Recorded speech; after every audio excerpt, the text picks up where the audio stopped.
7 mois après le décès de sa fille du côté du Canada, la maman de Alessandra prend de nouveau la parole pour répondre à tous ceux qui disent qu'elle a profité du deuil de sa fille pour se faire beaucoup d'argent.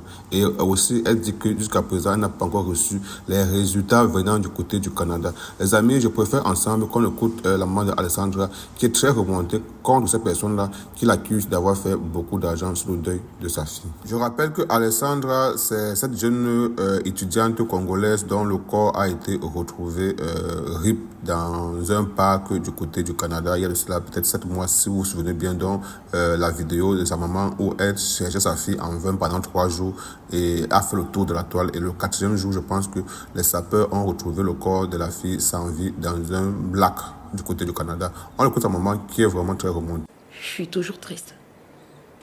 À tout moment. Je suis triste à tout moment. Je ne sais pas quand est-ce que je fais 4 heures de sommeil d'affilée. Là, dans mon téléphone, vous allez voir la somme de la cagnotte. Jusqu'aujourd'hui, je n'ai jamais touché. C'est là. Combien? 21 000? Oui, là, c'est 21 000 parce qu'on avait juste retiré 5 000 $ pour commencer des trucs. C'est là. Il y a 21 000 $. 21 800. Ouais, voilà, 800 voilà. Je n'ai pas touché à cet argent parce que c'est l'argent qui va faire la fondation. Parce que c'est l'argent qui va faire avancer, qui va immortaliser le nom de mon enfant. Donc, j'attends. Tout ce qu'on fait, il faut le faire avec une tête bien posée. Oui, quand je vis mon enfant, c'était mon enfant. Ce n'était pas quelqu'un d'autre. Ce n'était pas quelqu'un d'autre, c'était elle que j'ai vue. C'était son corps.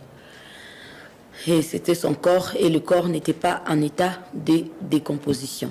Maintenant, le détail, je ne veux pas le dire ici parce que ça fait partie des trucs de l'enquête. Pourquoi j'ai dit ça? Parce que, voyez-vous, aujourd'hui, nous, on attend. Moi, j'ai peut-être beaucoup à dire, ou j'aurais peut-être à dire, papa ou moi, mais j'attends d'abord que ce qui est légal, ce qui est que le coroner puisse d'abord donner ses résultats. Et après, je verrai, moi, à ce que, de la façon dont j'avais vu mon corps, de détails que j'ai, de ce que lui, il va dire. Est-ce que ça va concorder? Est-ce que ça sera... Si peut-être qu'on sera du même avis, peut-être que j'aurai à contester. C'est par là que viendra tout ce qu'il faut, ou appeler les avocats et tout ce qui va avec. Donc je ne veux vraiment pas m'avancer sur ça. Très bien. Je suis triste. La disparition de mon enfant m'impacte au point où... Non, j'ai plus de vie en fait. Je veux juste la justice.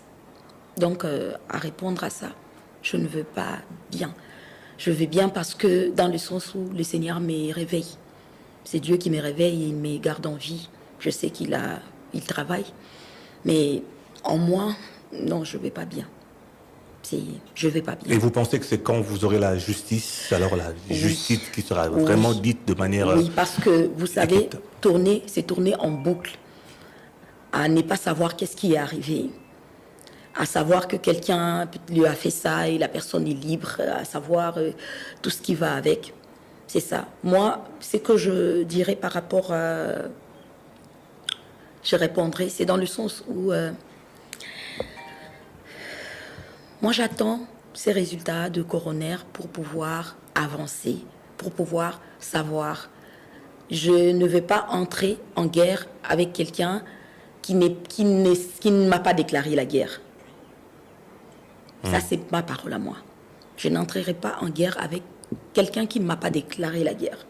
Quand je dis ça, c'est parce que des éléments que moi j'ai, des corps de mon enfant que j'ai vu, de tout ce que j'ai vu, et j'espère que le coroner, la loi canadienne et tout ce qui va avec fera la justice.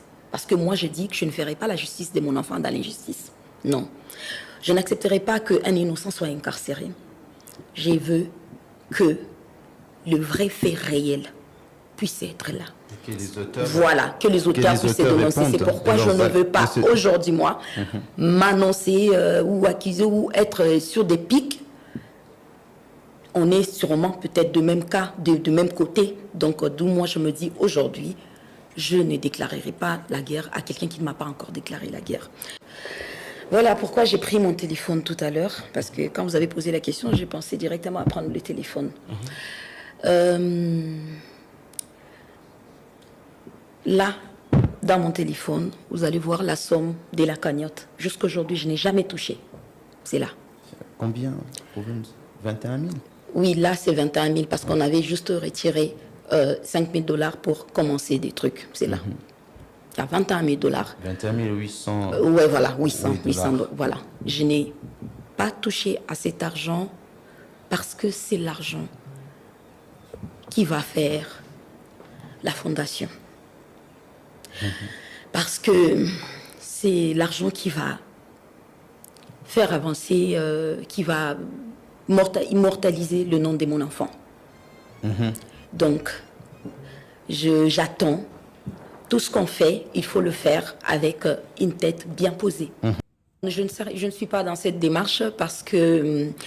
je ne suis vraiment pas dans cette démarche parce qu'il y a... Déjà, il faudrait savoir que c'est pas une ou deux ou trois ou quatre personnes ne peuvent pas salir tout un pays. Très bien. Merci beaucoup à vous, Madame Rosemine Njondo.